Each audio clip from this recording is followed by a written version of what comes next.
سلیمان علیہ السلام اللہ کے ایک ایسے نبی ہیں جن کو اللہ تعالیٰ نے علم و حکمت بہت زیادہ نوازا اور دنیا کی حکومت عطا فرمایا. بہت بڑی حکومت سلیمان علیہ السلام کے ہاتھ میں تھی. اتنا ہی نہیں، ہواؤں کو سلیمان علیہ السلام کے تابع کیا گیا تھا. وہ جس طرف چاہتے تھے ہوائیں اس طرف اڑتی. سارے پرندوں کی بولیاں ان کو سکھائی گئیں، جانوروں کی، جنات کی، ہر ایک کی بولی آپ کو سکھائی گئی اور ان پر حکومت بھی آپ کو دی گئی. جب سلیمان علیہ السلام کا دربار لگتا تو وہ جس کو کہتے حاضر ہونے کے لیے اسے حاضر ہونا پڑتا، چاہے چونٹی بھی کیوں نہ ہو. پرندوں میں، جانوروں میں کبھی جھگڑا ہوتا تو فیصلے کے لیے سلیمان علیہ السلام کے پاس آتے. جانوروں کے بھی فیصلے حضرت سلیمان علیہ السلام کیا کرتے. ایک مرتبہ ایسا ہوا کہ سلیمان علیہ السلام اپنے لشکریوں کے ساتھ کسی جگہ گزر رہے تھے اور وہ چونٹیوں کی آبادی سے گزرنے والے تھے. ابھی کافی دور تھے، 1 میل دور. تو چونٹیوں نے محسوس کر لیا کہ سلیمان علیہ السلام آ رہے ہیں. تو ان کی جو ملکہ ہے چونٹیوں کی، وہ کہتی ہے قالت نملۃ یا ایھا النمل ادخلوا مساکنکم لا یحطمنکم سلیمان وجنودہ وہم لا یشعرون. چونٹی کہتی ہے، بڑی والی جو چونٹی تھی ان کی ساری چونٹیوں سے، کہ اے چونٹی کو اپنے اپنے سوراخوں میں چلی جاؤ، اپنے گھروں میں اندر داخل ہو جاؤ، اس لیے کہ سلیمان علیہ السلام اور ان کا لشکر آ رہا ہے، کہیں وہ بے خبری میں تمہیں روند کرنا چلے جائیں. یہ چونٹی نے کہا اور ساری چونٹیاں دوڑنے لگیں. لیکن قرآن میں اللہ فرماتا ہے فَتَبَسَّمَ ضَاحِكًا مِّن قَوْلِهَا. حضرت سلیمان علیہ السلام اس چونٹی کی بات پر ہنس پڑے، مسکرائے. 1 میل دور سے سلیمان علیہ السلام چونٹی کی آواز سن رہے ہیں، چونٹی کی بات کو سن رہے ہیں اور اس پر مسکرا بھی رہے ہیں. میرے عزیزو، یہ عام انسانوں کی بات نہیں، یہ نبیوں کی طاقت کی بات کر رہا ہوں. اللہ تعالیٰ نے انہیں وہ ظرف دیا ہے، وہ کان دیا ہے جس کے بارے میں ہم کہتے ہیں دور و نزدیک کے سننے والے وہ کان لالے کرامت پہ لاکھوں سلام. ہم یہاں سے پکارے وہ وہاں سے سنے، مصطفیٰ کی سماعت پہ لاکھوں سلام. ہمارا موقف اور ہمارا عقیدہ قرآن کے مطابق ہے یا نہیں؟ جب سلیمان علیہ السلام جو بنی اسرائیل کے نبی ہیں چونٹیوں کی پکار سنتے ہیں تو جو سب نبیوں کے سردار ہیں کیا امتیوں کی پکار کو نہیں سنیں گے؟ حضور پاک صلی اللہ تعالی علیہ وسلم یقیناً اپنے ہر امتی کی آواز کو سنتے بھی ہیں. خود میرے آقا نے فرمایا ہے کہ جب کبھی کوئی درود پڑھتا ہے تو اس کے درود کو میں خود اپنے کانوں سے سنتا ہوں. اللہم صلی علی سیدنا محمد وعلی آلہ واصحابہ وبارک وسلم صلاۃ دائمۃ سرمدا ابدا. سلیمان علیہ السلام کے ساتھ ایک بار ایسا ہوا کہ آپ کا دربار لگا تھا، سارے لوگ حاضر تھے، جنات بھی ہیں وہاں پر، چرند پرند جانور حیوانات سب حاضر ہیں. سلیمان علیہ السلام سب کی خبر گیری کر رہے تھے. اس میں ایک پرندہ ہدہد نہیں تھا. ہدہد ایک پرندہ ہے، اونچی اڑان اڑتا ہے، بہت تیز اڑتا ہے. سلیمان علیہ السلام نے دیکھا اور پوچھا کہ یہ ہدہد پرندہ غائب ہے، کہاں ہے؟ سارے تو حاضر ہو گئے، وہ نہیں آیا. فقال ما لی لا اری الہدہد. حضرت سلیمان علیہ السلام کہتے ہیں کیا ہوا ہے ہدہد کو؟ یہاں میں نہیں دیکھ رہا ہوں اس کو، کہاں گیا؟ لَأُعَذِّبَنَّهُ عَذَابًا شَدِيدًا أَوْ لَأَذْبَحَنَّهُ أَوْ لَيَأْتِيَنِّي بِسُلْطَانٍ مُبِينٍ. اگر وہ اس کے بعد آئے گا سخت سزا دوں گا، یا تو اس کو ذبح کر دوں گا، یا تو پھر کوئی معقول وجہ لے کر کے آئے، کوئی عذر ہونا چاہیے کہ محفل میں کیوں نہیں آیا. وہ نبی کی محفل ہے. تھوڑی دیر گزری تھی، اس کے بعد ہدہد آ گیا اور پھر اس کے بعد حضرت سلیمان علیہ السلام کے پاس آ کر اپنی خبر دینے لگا. کیا؟ وہ کہتا انی وجدت امرأة تملکہم وأوتیت من کل شیء ولہا عرش عظیم. اے اللہ کے نبی، میں جو غائب تھا اس کی وجہ یہ ہے کہ میں اڑتے اڑتے ایک ایسے ملک میں پہنچ گیا جہاں میں نے دیکھا کہ ایک خاتون لوگوں پر حکومت کر رہی ہے، ایک لیڈی حکومت کر رہی ہے. وہ عورت، اس کو اللہ تعالیٰ نے بہت مال و دولت سے نوازا ہے، مردوں پر وہ حکومت کر رہی ہے.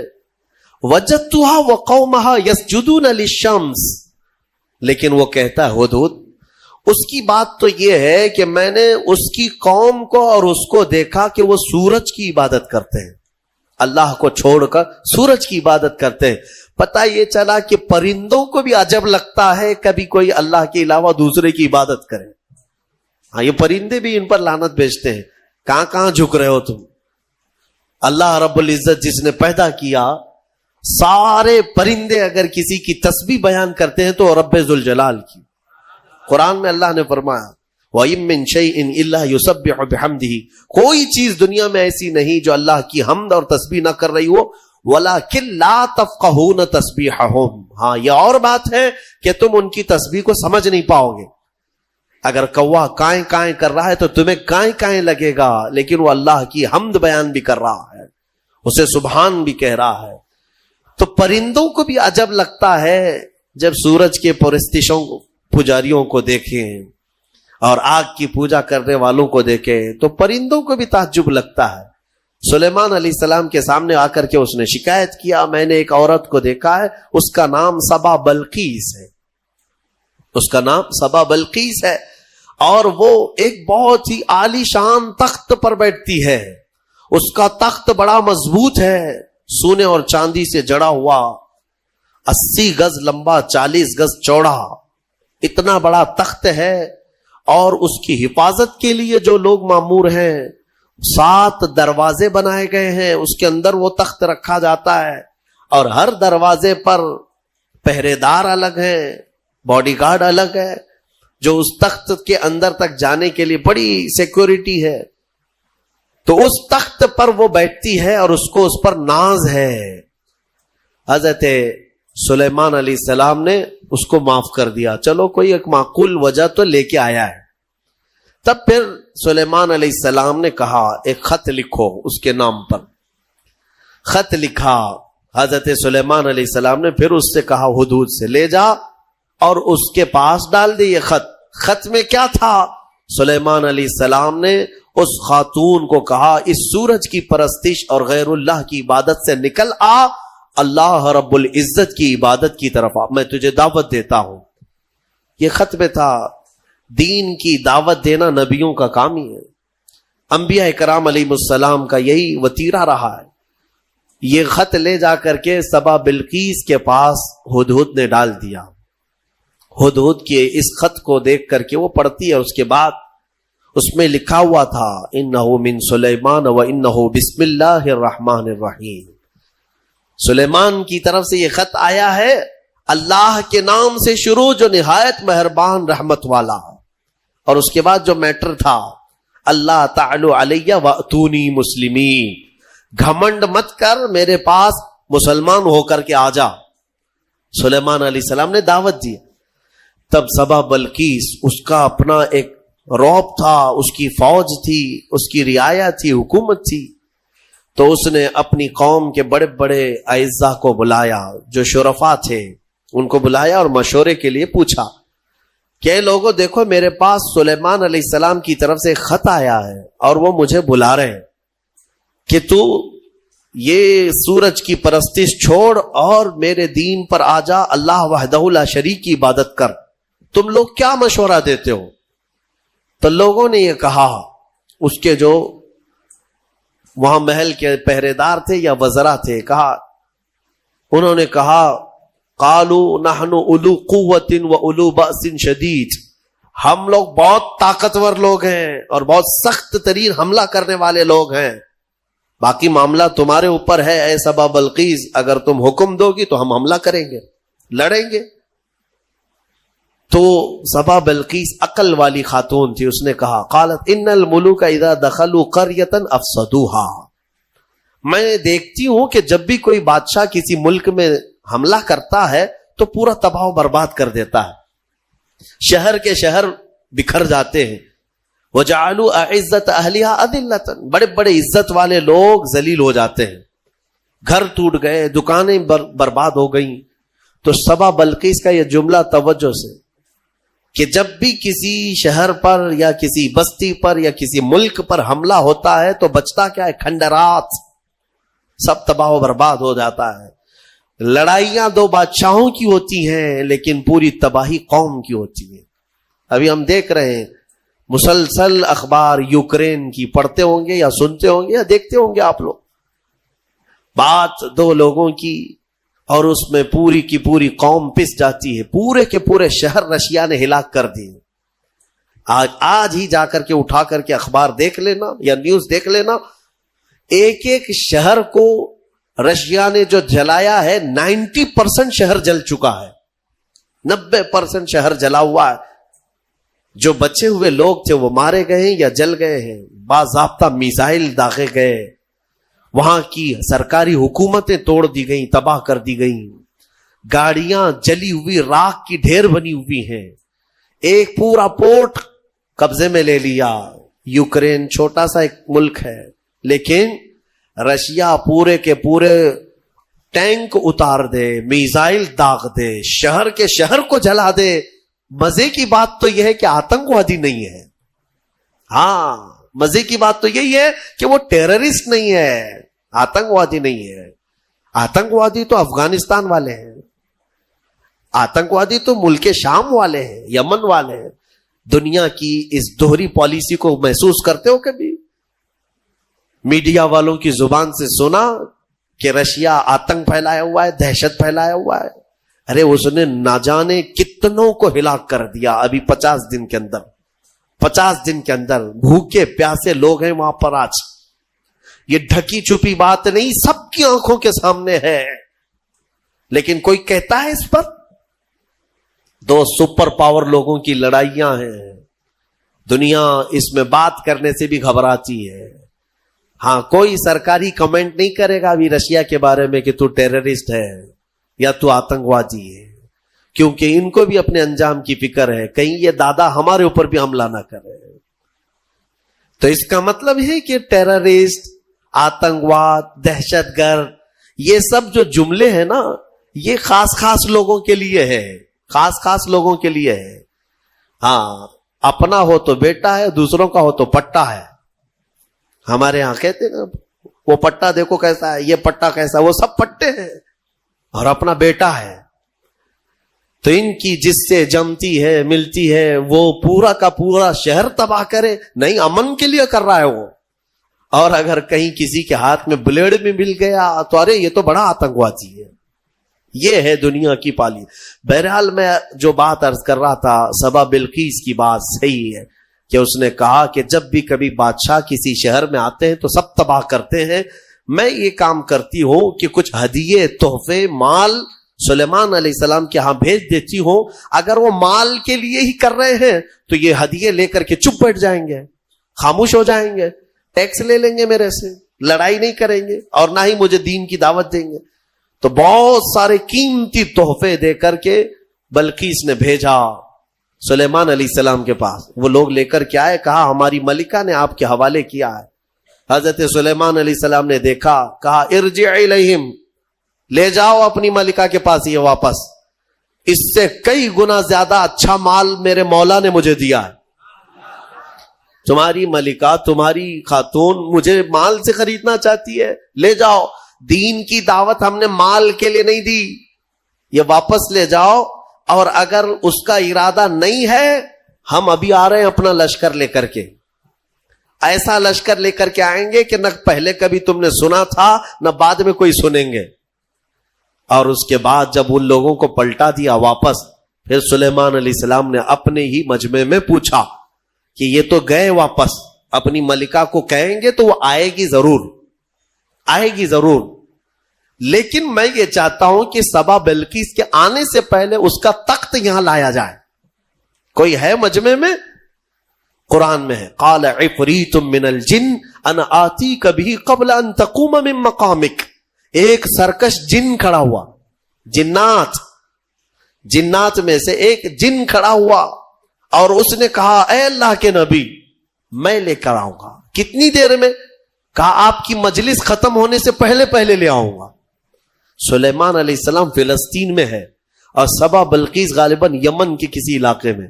یہ تقریباً 1000 کلومیٹر سے زیادہ کا فاصلہ ہے, اور جن کہتا ہے کہ آپ کی مجلس ختم ہونے سے پہلے میں لاؤں گا. ہماری تفسیر کی مجلس چل رہی, کتنی دیر چلے گی؟ یا سلیمان علیہ السلام کی مجلس ہوگی دن بھر چلے, آدھا دن, پاؤ دن, گھنٹہ, اس نے کہا تو سلیمان علیہ السلام نے کہا اس سے بھی جلدی مجھے چاہیے، اس سے بھی جلدی چاہیے۔ جن آپ یہی سمجھتے ہیں نا جنات سب سے زیادہ طاقت والے ہیں، اور جنات کو حاصل کرنے کے لیے بیچارے کتنے کیا کیا عملیات میں لگے رہتے ہیں اور سر پھرے بن جاتے ہیں۔ ہاں موکل چاہیے، جنات چاہیے، کائے کو چاہیے؟ ارے ایک جنات قابو میں آئے گا تو ایک بینک پوری اٹھا کے لائے گا۔ ہاں دیکھا ہے کہیں کوئی ایکسس بینک لوٹ کر کے جنات لے گئے ہوں؟ کوئی بینک اٹھا کر کے خواہ مخواہ کی چیزوں پر کیوں پڑے رہتے ہو؟ یہ ان باباؤں کے چکر ہیں جنہوں نے تن آسانی تمہیں سکھائی ہے، تم کو اپنی طاقت معلوم نہیں۔ جنات دنیا میں اگر کسی سے ڈرتے ہیں تو ہم انسانوں سے ڈرتے ہیں، تمہیں پتہ ہی نہیں انسانوں سے ڈرتے ہیں۔ اگر ڈرنا ہوتا تو سب کو مار چکے ہوتے ہو ابھی۔ اللہ نے تمہارا رعب رکھا ہے جنات پر، وہ براہ راست ڈائریکٹ آ کر نقصان نہیں پہنچاتے۔ خیر اس کے بعد ہوا کیا؟ قال الذی عنده علم من الکتاب انا آتیک به قبل ان یرتد الیک طرفک۔ پھر سلیمان علیہ السلام کے امتیوں میں سے ایک انسان وہ کھڑے ہوئے جن کے پاس کتاب کا علم تھا۔ کون سی کتاب؟ زبور کا۔ زبور کے وہ حافظ تھے، نبی نہیں تھے۔ سلیمان علیہ السلام کی امت کے ایک ولی تھے آصف بن برخیا، وہ کھڑے ہوئے کہا اے اللہ کے نبی میں لے آتا ہوں۔ کہا کب تک لاؤ گے؟ کہا آپ کی پلک جھپکنے سے پہلے لاؤں گا، آپ کی پلک جھپکنے سے پہلے لاؤں گا، اتنا فاسٹ۔ اور قرآن کہتا ہے فَلَمَّا رَآهُ مُسْتَقِرًّا عِنْدَهُ۔ حضرت سلیمان علیہ السلام سے بھی بات ہو رہی تھی، پھر سلیمان علیہ السلام نے پلٹ کر کے دیکھا تو وہ تخت لا چکے تھے۔ ارے اتنی تیز یہ کون سی طاقت ہے؟ انٹرنیٹ کا زمانہ، فیکس کا زمانہ، کوئی ایسی چیز ہے جو فوراً پارسل میں بھیج دی جائے؟ آج بھی اتنی فاسٹ سروس نہیں آئی۔ یہ 4000 سال پہلے اگر فاسٹ سروس آئی تھی تو تمہیں اندازہ ہونا چاہیے قرآن بتا رہا ہے اولیاء اکرام کی طاقت کتنی ہوتی ہے۔ اور اسی کو میں کہتا ہوں پھر اندازہ کرو بنی اسرائیل کے ایک ولی پلک جھپکنے سے پہلے تخت لا سکتے ہیں، تو امت محمدیہ کے ولی غوث اعظم عبد القادر جیلانی بغداد میں بیٹھ کر کے اگر یہ فرمائیں کہ میرا مرید مشرق میں ہو اور میں مغرب میں ہوں، اگر اس کا سطر کھل جائے مجھے اس نے پکارا تو میں وہیں سے اس کی سطر پوشی کروں گا۔ بالکل غوث پاک نے حق فرمایا، کیونکہ اولیاء کو اللہ نے وہ طاقت اور وہ تصرف عطا کیا ہے۔ بہرحال وہ تخت تو آ گیا، وہ پتہ نہیں کتنے دنوں کے بعد سبا بلقیس آئی، سلیمان علیہ السلام نے اس میں تھوڑے سے سوراخ کر دی، کچھ جگہ سے کھرچ دیا اور کہا اس کو تھوڑا سا ڈیمیج کر کے رکھو اور دیکھتے ہیں اس کو آنے دو وہ اپنے تخت کو پہچانتی ہے یا نہیں۔ وہ آئی بڑا لمبا سفر طے کر کے، اور بلقیس کے آنے کے بعد سلیمان علیہ السلام نے اندر بلایا اور پھر پوچھا کہ یہ تخت کو پہچانتی ہو، یہ تخت جانتی ہو، تیرا تخت بھی ایسا ہی ہے؟ سبا بلقیس نے کہا میرا تخت ایسا نہیں، میرا یہی تخت ہے۔ قالت کأنہ ہوا، وہ ایسا نہیں ہے، دکھتا نہیں ہے، یہی ہے، دنیا میں ایسا دوسرا تخت ہے ہی نہیں۔ اور اس کے بعد سبا بلقیس نے فوراً کلمہ پڑھا اور سلیمان علیہ السلام کے دین میں داخل ہو گئی۔ یعنی اپنے غرور میں نہیں یا گھمنڈ میں نہیں یا بادشاہت کا نشہ نہیں، بلکہ سلیمان علیہ السلام کے دین پر وہ ایمان لائی، اللہ وحدہ لا شریک کی عبادت میں آ گئی۔ یہاں تک کہ روایات میں ہے کہ سلیمان علیہ السلام نے سبا بلقیس سے نکاح بھی فرمایا۔ اللہ تبارک و تعالی ان تمام چیزوں سے ہمیں درس لینے کی توفیق عطا فرمائے۔ وقت کافی ہو چکا، یہ سورہ نمل کی آخری آیتیں تھی جس میں اللہ تعالیٰ نے فرمایا کتاب کا علم رکھنے والے کو یہ طاقت دی گئی تھی، وہ بھی زبور کا علم تھا اس امتی کے پاس جو آصف بن برقیہ تھے۔ اب اندازہ کرو جس کے پاس قرآن کا علم ہوگا تو اس کی طاقت کا اندازہ کیا ہو سکتا ہے۔ اس لیے مولا کریم نے تمہارے پاس دنیا کی سب سے بڑی طاقت قرآن عطا کیا ہے۔ خذوا ما آتیناکم، فرمایا پکڑو اس کو مضبوطی سے جو ہم نے تمہیں دیا ہے۔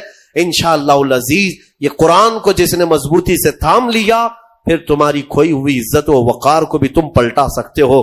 اللہ کریم ہمیں قرآن کے پیروکاروں میں بس سورہ نمل آخری سورہ جو ہم نے تلاوت کی چونٹی کے نام سے سورہ ہے، نمل چونٹی کو کہتے ہیں، اور ایک